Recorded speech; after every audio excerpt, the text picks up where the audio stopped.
I'm going to keep referring back to this text message, was the root chakra stimulation. The root chakra stimulation. Yeah. And when you get that feeling, sexual healing. Sexual healing. Yeah.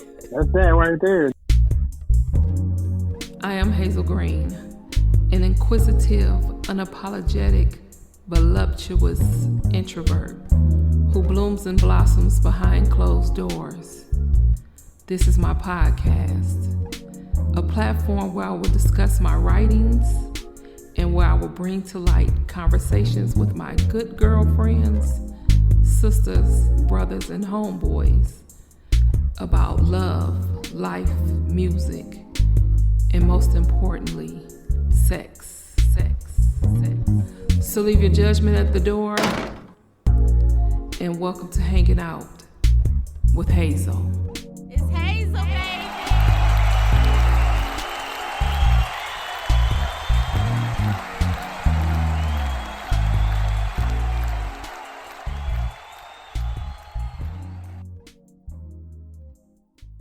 So a lot of people probably don't know about like what they call chakras. So we could just talk about like the chakra system and how it even works. So from birth, let me go back to birth. So birth, and I was in the birthing community. My ex was in the birthing community. We did lots and lots of research. And the thing that we've seen within the birthing community is that when a woman's pregnant and she's under stress, her body produces different types of substances, one of them being cortisol, some other types of things like that. But further researchers later show that her chakras being unaligned and deficient, when she doesn't feel safe within her community and feels the love from her lover, then her child feels that.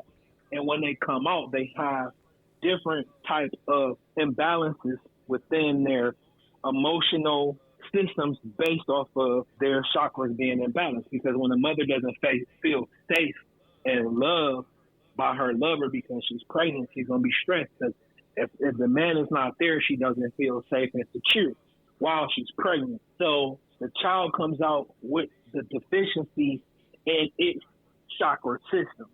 One being the root chakra system, which is the love chakra system. Like the root chakra is your love stimulation. It's what gives you, like, love is appreciation and joy. You know what I'm saying? Love is feeling safe and secure.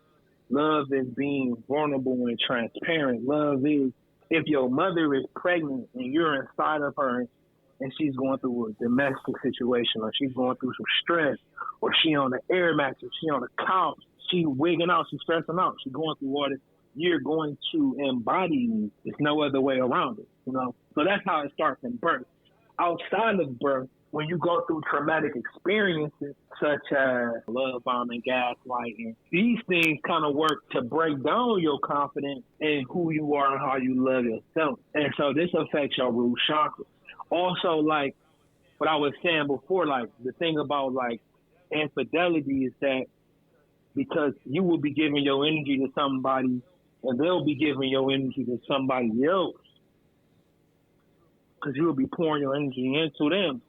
Through whether you're doing it through actually making intercourse, you know, you have an intercourse and you put in your semen of somebody and they have an intercourse with somebody else and they put in their semen in that same person, what's going to happen? They call it third party situation. That's what the technical term is, but this is what's going to be decreasing. That somebody's going to be living on your energy, whoever energy is the most sacred. That's why when I asked in my relationship, I said, well, what's sacred in this relationship? Like, what do I get that's just for me? What was I, you know what I'm saying? What's this my question? Couldn't be answered. It never was answered. That's a good question. She could never answer the question. She never could answer the question. They never got answered because it was nothing sacred. It was nothing sacred about the mom. That was part of that interview. Yeah, it should have happened before, you know, we said, you know what I mean, we went to these courses and decided that we was going to, you know what I'm saying, connect all our stuff together, right? But it's like these are the lessons that you learn. So the root chakra stimulation is like, so even after you like get out of a relationship, male, female, woman, whatever, male, female, both, right? We can address it on both sides. So a woman, I go woman first. A woman get out of a relationship, she should do different types of root chakra stimulation, vaginal irrigations, cleaning her body, cleaning her temple, right? And then again, realigning herself through self-sex-service. Like parting ways. Like after I got this relationship, I didn't go and immediately get into another relationship. You know what I'm saying? Like, and you see that, like, my ex immediately got into another relationship because she was already in a relationship. So it's like, you know what I'm saying? She was already in one without you. Before this, she was, to be totally technical, she was in a relationship when she got in one with me. Oh. She just couldn't tell me. Listen to this. Because you never heal from a situation, and if you always communicating with people from your past, then you're never technically out the relationship with them because you're still having communication with somebody that you're sexual with. And they just waiting for the opportunity for them to be sexual with you again because you and your partner is gonna go through some situations. So they just deceiving you. So they gotta lie to. She had to lie to me because she had to cover up the deception that she never cut people off from her past. Not saying, you know what I'm saying, she never healed that part. And she just couldn't be honest because she never knew how to really be in love with somebody because she always felt like she was taken advantage of by other people. So this became her defense system, is that I'm just going to mess with a bunch of multiple people because I'm never going to give one person all my love again. So she carried a lot of bags around, huh? Well, this is, you know what I'm saying? Now, this is not from the horse's mouth. This is because this is my analogy of the situation based off of being in wrong. You know what I'm saying? It was already going on. These are people from your past, so they never was. If you messing with somebody from your past, they was never gone. They just tread water through another relationship, and this is what they do. This is somebody who you always want to be with. Wow. You just allow them to tread water through all your situations because you never just cut them off because ultimately, that's the person who ultimately broke your heart from the beginning. That's who you really wanted. You got to cut them completely off. You do. Because if not, they would tread water through every relationship. Hey, boom, boom, boom. Sending you cash apps, sending you that cash app on your birthday. You know what I'm saying? Oh, send me $500. This man send me $500 on my birthday. What do I do? You know what I'm saying? Like, well, what is he? What, spend that shit. Cool. People can give you, send you money, whatever, but it don't mean now that somebody, hey, what's up? Yeah, I'm going to be in town. You know what I'm saying? Let's meet for dinner. Yeah, so we can catch up. So I can find out what you up to. So I can fuck. Oh, wait, so you can what? Oh. Come on, listen, man, boy, girl. Hey, look, the old school told me it's all about D and the P. Let's be real. It's about D and P. I guess. Nothing more. This is control. I just controlled you with money because this is an empty hand. I just sent you $500 for your birthday. Cash up. Oh, okay. So that was the bread. That was the breadcrumbs. The breadcrumbs. Look, that was the breadcrumbs. Then I hit you up a week later. I didn't tell you I was coming in town. I hit you up a week later and said, I'm only here for tonight. I've been in town for a week. I'm about to leave tomorrow. What you doing tonight? Let's hook up. Wow, the game. What I'm doing? Well, is it the game or is it it's not the game, it's what you want. Because this person wants that. Somebody giving them attention, they sending them money. This money shit is out of hands. Like, because when people value money, they don't revalue their relationship. Oh, okay. They value money. They value money. They don't value relationships. They don't value the bond. They don't, you know what I'm saying? They don't value that. They don't see the value in you. They see the value in the money and what they can achieve. So now I'm going to come. Now, I'm going to have to lie to my partner because I can't tell him I'm going to have dinner with my aunt. So I'm going to make up something. I'm going to lie to him. Like this. I'm going to dance with my girls.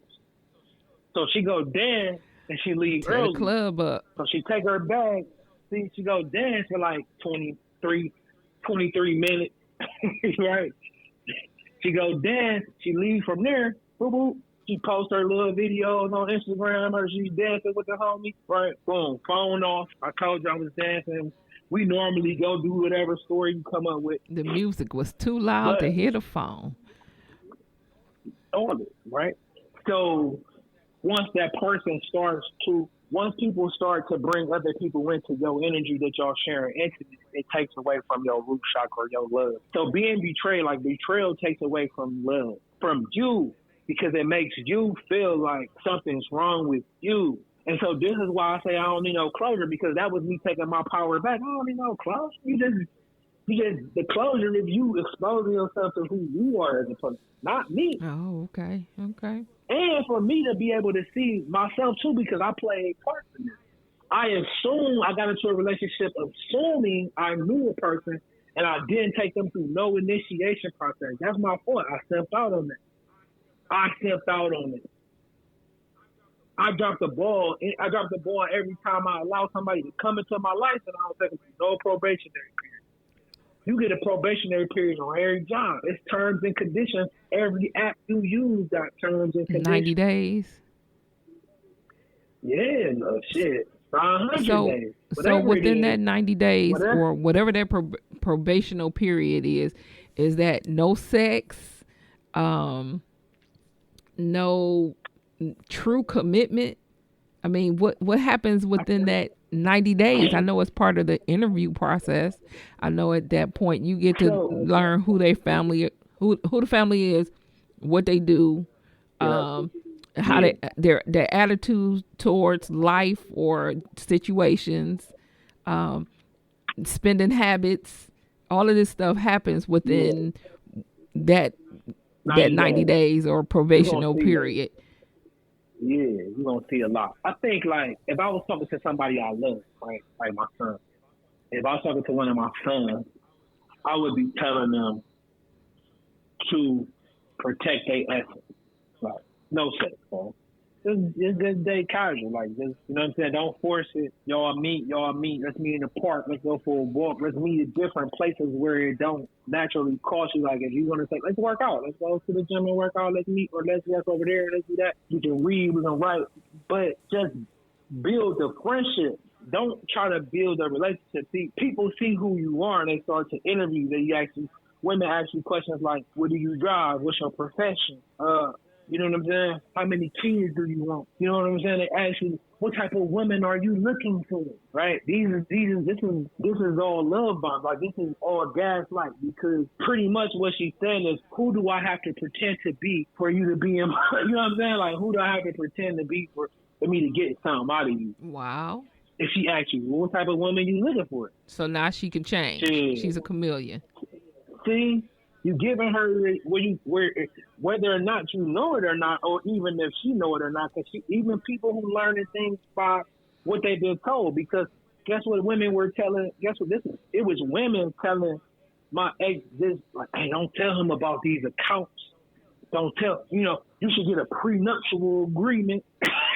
You know what I'm saying? People was giving her bad advice about, like, these people giving her bad advice.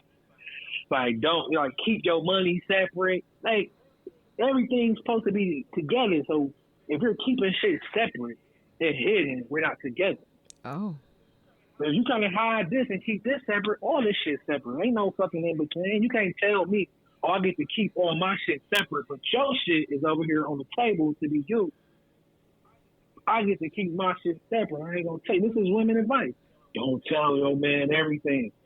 Don't tell him everything. Collect the honesty. What the fuck is that about? Don't tell me everything. So now, don't tell me everything becomes why you don't tell everything. You don't tell everything because he ain't going to accept you doing this and that and got to entertain men to get money, because you got to entertain men. You feel like you got to entertain men or women or whoever to get what you want.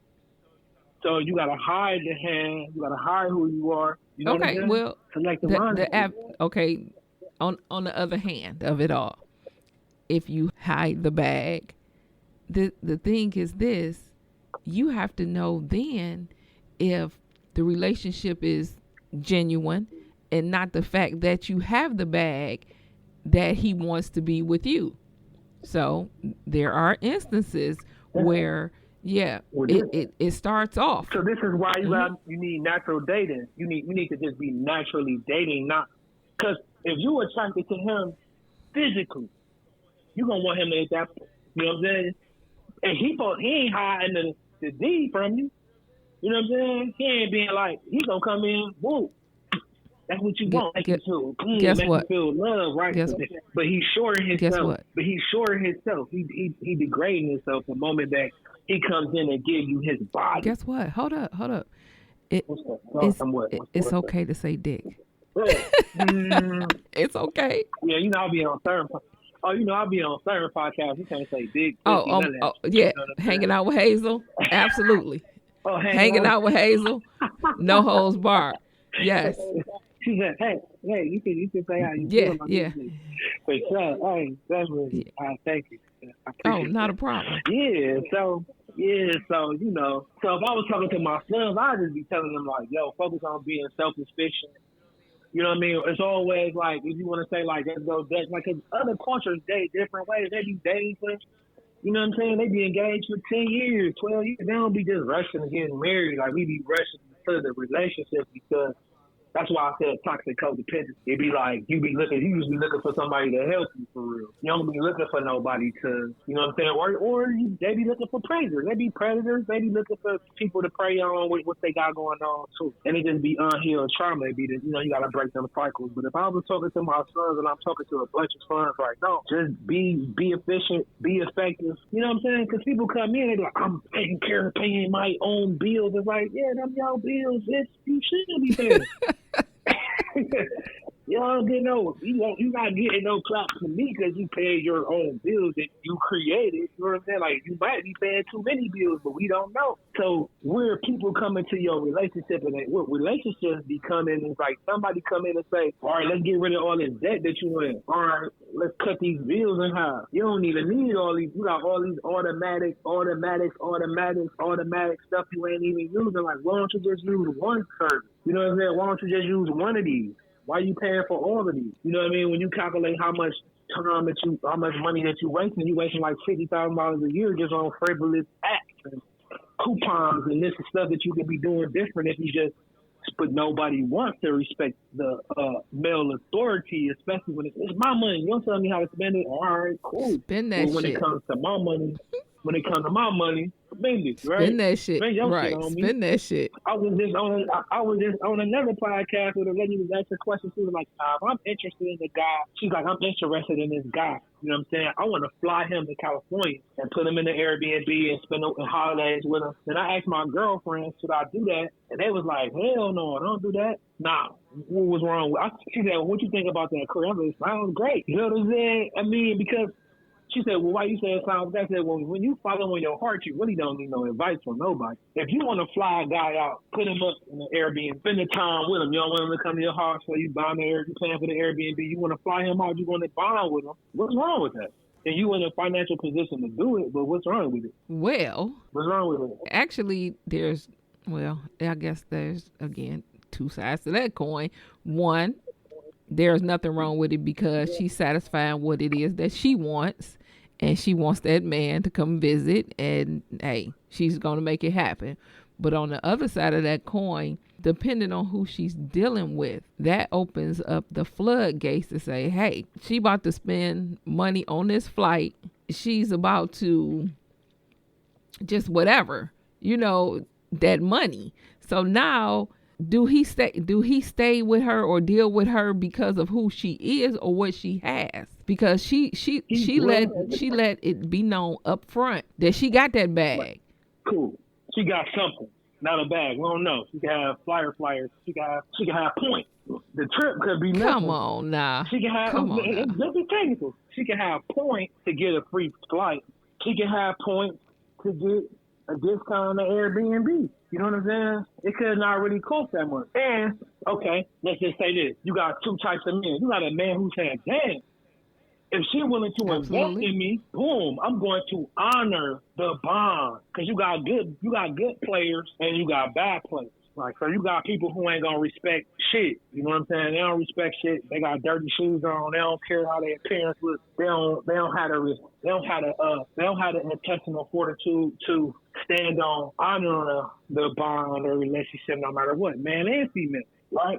Right. So Now you see, man, a woman invest in me. She invest in you, bring you out. Boom, you gonna honor her a different way. You gonna say, damn, she mature. I'm gonna see me personally, like I see maturity in that, like, cause it's so non-traditional. So for somebody to even be thinking like that to me, I'm like, oh, this person's different. So now I'm more like, what else is different about her? And we just gonna take it slow. Like we gonna take it slow and just let it organically build, cause it's non-traditional. But see, you're different.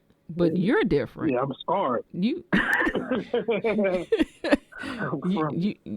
you cut from a different cloth altogether, as far as in my eyesight anyway. Right. Appreciate that. So you are too. Oh, You the person who would fly a man out and invest into you. That's what you would do. You know what I'm saying? Because you wouldn't really see a problem with it because you're a person who get what they want. I try, but it's not successful all the time. But yeah, sometimes you lose. And, you know what? It takes me back. It takes me back to something that happened. So a couple years back, I met this guy from out of town. You know, we communicated over the phone, couple months, whatever. I said, you know what? I'm about to come down there, meet you face to face. This is before the whole FaceTime thing got going on, and right. You know, we was on Facebook and be able to, you know, right now we're dealing with pictures. You know, we actually have pictures of people. Right. I flew down, and you know, back there I wasn't like really tripping or scared. I mean, we had, you know, other people that we knew in the circle, so it wasn't like it was no creepy shit. Right. Yeah. It wasn't no creepy shit. I was at the end of a relationship. Like, it was really that thread. If you pull that thread just one more time, everything will unravel. Right. So I was at the end. I invested months into conversations. And I went down there. We met, stayed the whole week until it was time for me to leave to come back home. After I came back home, we continued to, you know, to chat. Then we met up again. You know, he paid, not a problem. My cell phone bill is about to be cut. My cell phone is about to be cut off. And if you want to keep talking to me, you're going to pay my cell phone bill so we can keep communicating. Now, could I have paid it? Probably so. But you just have to see. Sometimes you just have to see. You know what I'm saying? I paid for my flight down. So, you know, let's see where we at. Pay my cell phone bill, living good. So at some point, I was given the opportunity to leave Cleveland and go and stay down there with him. But I wouldn't. I couldn't. I mean, I don't know. I can't say right now what actually stopped me, but I didn't go. Right. And it's like now looking, and you know, I'm still cordial with him and everything. He's married, children, but I look at things now and I'm like, dang. And a comment was made to me was like, you know, that could have been your ring. That could have been your house. That could have been your car. That could have been. But of course, I would never know because I didn't go past whatever that initial meeting time was. And, you know, I think about it. Like, needed some root chakra stimulation. I got to use that phone bill shit. I got to use that. Yo, my phone bill needs to be paid. So here, to all the listeners, go pay on my phone bill. You go pay on. If y'all want to hear me on the podcast, go right. You going to pay my phone bill. Go pay my but yeah. I mean, you know, you was scarred. You was at the end of a relationship. You had to rebuild your confidence in yourself. And that's where, in the root chakra stimulation, what it is about. It's about, and that's where we even get to the semen retention and all this tension and retention, and to build your self-confidence back in you by not sharing it, by not letting it go, by not letting it out, by not releasing it, by keeping it in and transmutating the energy into things that, your talent, the things that you love doing, that you can appreciate and love, that you get back to loving you for you. And that's tough. That's a tough break. Yeah, it's like you had LeBron before. It's a journey. It's like you had LeBron before he was LeBron, right? Like nobody want to trade that player off that team and then go win a championship with somebody else. You know what I'm saying? That's why your exes that's why exes hold on, they try to come back. That's why I don't fuck with closure. I don't need no closure. We ain't gotta never talk to each other. I don't gotta, if I see you, oh, cool, what's up? Hey, how you doing? But don't come try to touch me, hug me, nothing. You know what I'm saying? None of that. I feel you. And none of that. This is why it happens. Well, this is why root chakra stimulation is important, because it will either force you two things. Like when your root chakras is weak, you don't have a lot of your essential energy. So either you're like riding on fumes. This is why most people, when they root chakras is weak, they just jump from relationship to relationship to relationship, bed to bed to bed to bed to bed to bed to bed. They don't have no personal energy. They're just trying to consume somebody else's energy. You know what I'm saying? And so when you take that break in between and you really just focus on you, start to do the things that you love. Start creating stuff. Start creating the stories. You start creating the podcast. You start creating the products. You start creating the stuff that you're going to do that's going to help humanity. And then start writing those books. Start hitting that gym. You start getting up, going for that walk. At 5 a.m., you like, I'm a 5. You start enjoying. You reorganize your room. You like move your bed over here. Matter of fact, you go get a new bed. Man, I ain't about to lay in this bed with the bed. You get a new bed, you get new sheets. You throw that old bed out, burnt it. I'm burning the sheet. Right. You know what I'm saying? Throw that old bed out. Send that energy. Yeah, I'm getting that energy gone. Yeah. Do a full energy dump. Clean this bitch from top to bottom. I'm getting all this shit out of me. You know what I mean? I might go through a fast. I might do some fasting, just like water, vegetables, beet juice, cucumbers. You know what I'm saying? Get some spiritual strength. I might just, you know what I'm saying, lock myself in. You know what I'm saying? Then I start taking myself on dates. Then I start taking myself out. Then I just start hopping on planes, going on trips by myself, living in other places. You know what I'm saying? I feel that. Just like, because it's like, you know, you can't really depend on anybody else to bring you happiness or joy or pleasure or confidence or anything really. Like your relationships with other people become a reflection of who you are. You know what I'm saying? It's just who you are. And so, like, if you overflowing with love, then, you know, you're going to be in a relationship. You're going to find relationships with people who overflowing with love. Well, we have come to the end of this week's episode. I want to first thank you for listening to the insanity that crosses our minds. To those who partake and entertain in my conversations, without you, there will be no hanging out with Hayzel. To Platinum Way Ray and Mac of the Tracks, we're looking out for my dope beat. And last but not least, shout out to my other half for making this possible. Because at the end of the day, she is I and I am her. If you thought this show was interesting, be sure to tune in to next week's episode and tell a friend. Support the movement. All things Hayzelgreene. Find my books on Amazon.com. Follow, listen, and like at Hayzelgreene.com. Hayzelgreene on Facebook and Hayzelgreene216 on IG. 2 fingers. And I'm out. Hey.